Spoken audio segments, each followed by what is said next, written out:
दोस्तों नमस्कार, मैं प्रवीण प्राकृतिक गांव से आप सभी का स्वागत करता हूं। कैसी है हमारी फैमिली? आशा करते हैं आप सभी लोग अच्छे होंगे, स्वस्थ होंगे और ईश्वर की कृपा से आप सबकी फिश फार्मिंग भी बहुत ही अच्छे तरीके से चल रही होगी। दोस्तों देखिए, मैं आज आया हूं अपने फार्म पर, अर्ली मॉर्निंग आया हूं और मैं देखना चाह रहा हूं कि हमारी मछलियां जो है ऊपर आकर के कहीं सांस तो नहीं ले रही हैं। दोस्तों ये देखना बेहद ज़रूरी है और आपको इसीलिए अर्ली मॉर्निंग आपको अपने फार्म पर हफ्ते में कम से कम 3-4 दिन अर्ली मॉर्निंग आना है।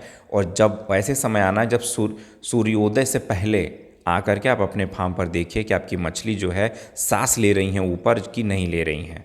दोस्तों आपकी मछली अगर ऊपर आकर के सांस ले रही हैं तो आप सावधान हो जाइए, आपकी मछलियाँ जो है बहुत ज़्यादा दिक्कत में हैं, आपको तब उपचार करने की ज़रूरत है। तो इसीलिए मैं दोस्तों आज चेक करने आया था। और आप लोग सोच रहे होंगे कि सर ऐसा कौन सी मछलियों में होता है? दोस्तों ये अक्सर हर एक मछलियों में होता है, जैसे कैटफिश हो गई, आईएमसी हो गई, तो जितनी भी मछलियां हैं किसी में भी दिक्कत आ सकती है। ख़ास तौर से आईएमसी मछलियों में बहुत ज़्यादा ये दिक्कत होती है कि अगर वो ऊपर आकर के सांस ले रही हैं तो समझ लीजिए कि वो बहुत ज़्यादा दिक्कत में है। इसके लिए दोस्तों ये होता क्यों है? दोस्तों ये 2 रीज़न से होता है। या फिर आपके तालाब का जो डिजॉल्व ऑक्सीजन है वो बहुत ज़्यादा डीप चला गया है, बहुत ज़्यादा कम हो गया है, या फिर आपके तालाब में जो बैक्टीरियल का लोड है वो बढ़ गया हो।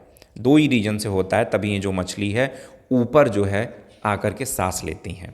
अब दोस्तों किसी को अगर ये हो जाए तो उसको हमें क्या करना चाहिए? दोस्तों अगर ऐसा हो गया तो आपको क्या करना चाहिए कि आपको एरिएटर अगर आपके पास है तो उसको तुरंत जो है ऑन कर देना है। आपको एरिएटर तुरंत चलाने लगना है अगर आपके पास एरिएटर की व्यवस्था है तो।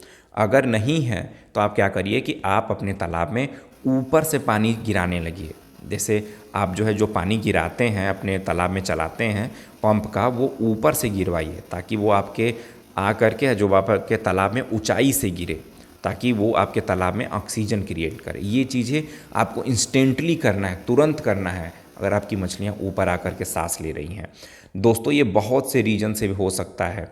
और जो है आपको बता दूं कि उसके बाद जो है आपको क्या करना है कि मार्केट में बहुत से ऑक्सीजन बूस्टर्स भी मिलते हैं, बहुत पाउडर के रूप में भी मिलती हैं और बहुत से टिकिया टैबलेट भी आते हैं। तो आप उसको मंगा करके, वैसे तो आपके फार्म पर हमेशा ये सब चीज़ें होनी चाहिए, कभी भी ऐसी दिक्कत हो जाए तो हम तुरंत जो है उसका उपचार कर दें। क्योंकि दोस्तों हम नहीं चाहते हैं कि किसी की मेहनत की कमाई होती है, बहुत मेहनत से पैसा जुटा जुटा करके लोग अपने बिजनेस में, अपने व्यवसाय में लगाते हैं। तो अगर बहुत से ऐसे मैंने फार्म देखे हैं कि जो चुटकी में जो है उनकी मछलियां मर जाती हैं ऑक्सीजन की वजह से, और लोग सोचते हैं कि किसी ने जहर फेंक दिया। तो जब ऑक्सीजन की कमी से मरती हैं तो सारी की सारी मछलियां पूरी तैरने लगेंगी आपके तालाब में। दोस्तों भगवान ना करें कि किसी के भी साथ ऐसा हो। तो आपको ये सब चीज़ें जैसे ऑक्सीजन के पाउडर्स हैं, पोटेशियम परमैंगनेट है, ये सब चीज़ें, चूना है, नमक है, ये सब चीज़ें आपको फार्म पर ज़रूरी से ज़रूरी आपको रखना है।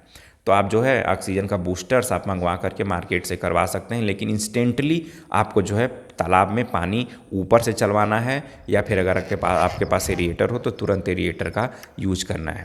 दोस्तों इसीलिए ये तभी आप जान पाएंगे, ऐसा नहीं कि आपके पास लेबर है तो लेबर देख लेगा। दोस्तों आपको इंस्टेंटली जाना है। अगर आप कोई काम कर रहे हैं तो दोस्तों मन से करिए, तभी उसमें प्रॉफिट होगा।